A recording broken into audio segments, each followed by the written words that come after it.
All right, 8th graders, it's Monday, September 19th, so if you're watching this video, you're probably watching it on Tuesday. So I'm guessing you had no idea that yesterday I turned 47 years old. I am super old. One of my birthday resolutions is to make better, longer videos, and I hope you're as excited about that as I am. Anyway, I'm here to offer some suggestions or some helpful hints on how to get going on the windmill challenge. Right here I have my base plate and I have my girder on it, and as you're doing this project, it's your creation, and with that you might have to do a little troubleshooting to make use of the materials that you're working with, especially since we're sharing them across 6 periods of classes. So you might not always find what you're looking for. So I have one suggestion as to how to get your tower started for your windmill, since windmills are typically tall. So anyway, what I've done here is I've undone my girder for my base plate, because what I'm going to do is I'm going to actually turn it up on edge so it's more vertical. And I could have it facing this way, or I could have it facing the other way. But I think what I really want is the flat side of my girder to face out. So one way to accomplish this is to get some type of angle bracket. This is going to be something that has 2 edges at 90 degrees, and there's different ones of these exist. So I've got one here, and I'm going to fasten it to my girder. And I got these spacers in here because most of you are working with a standard girder setup. So I'm just going to undo these spacers just on one edge, on one narrow edge. I'm going to undo these spacers. Now, if I put this together correctly, what I'll have in there is the shortest machine screw, which it's always good to use the shortest screw necessary.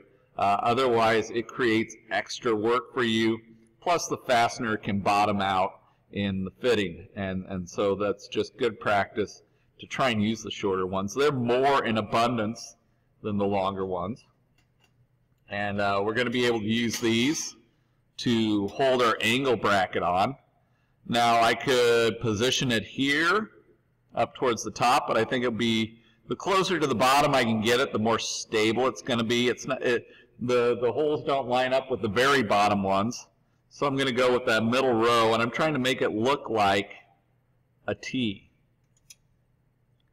So I'll line that up, get that threaded back in there with my Allen wrench, and I don't have to use any of the star washers because I'm working right off of those spacers, those hexagonal shaped spacers that are in between our girder.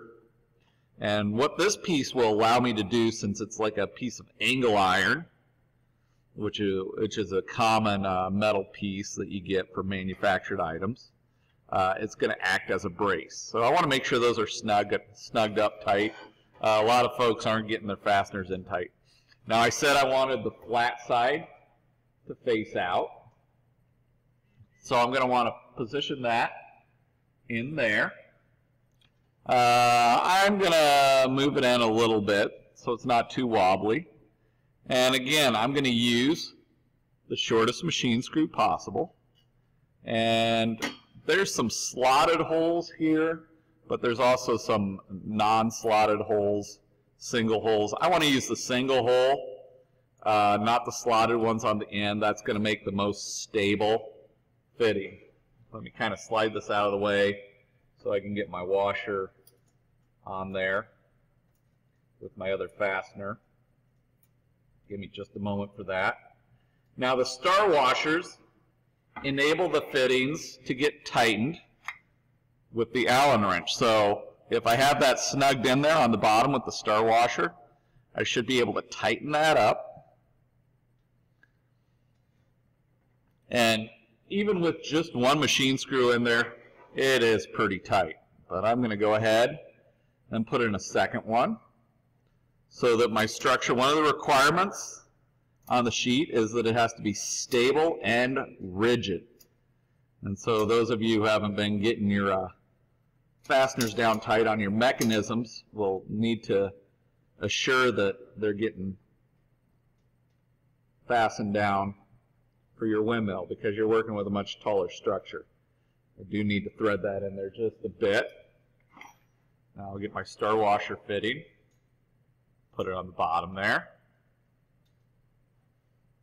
Slide that off camera a little bit so I can get that. And then I'll tighten that on there as well. So now I have a pretty good tower, and all I really needed to make this was one more piece. So I already had my base plate and I had my girder. I just needed one more piece, this angle bracket. That's pretty solid. Now I can put some fittings on this tower for my structure, depending on what type of mechanism I want to use. So far I've done a chain drive.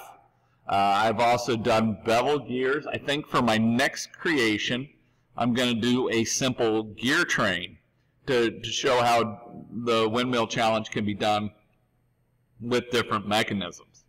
So I can put my simple gear train right on this tall piece that was once my girder, or I could even put my chain and sprockets on this. I could use these little L brackets to do the long drive shaft with the bevel gear. So there's just a variety of approaches I can take at this point. So hopefully you'll find this suggestion useful for setting up for your windmill challenge. And by now, I hope you're getting through your mechanisms and you're ready to move on.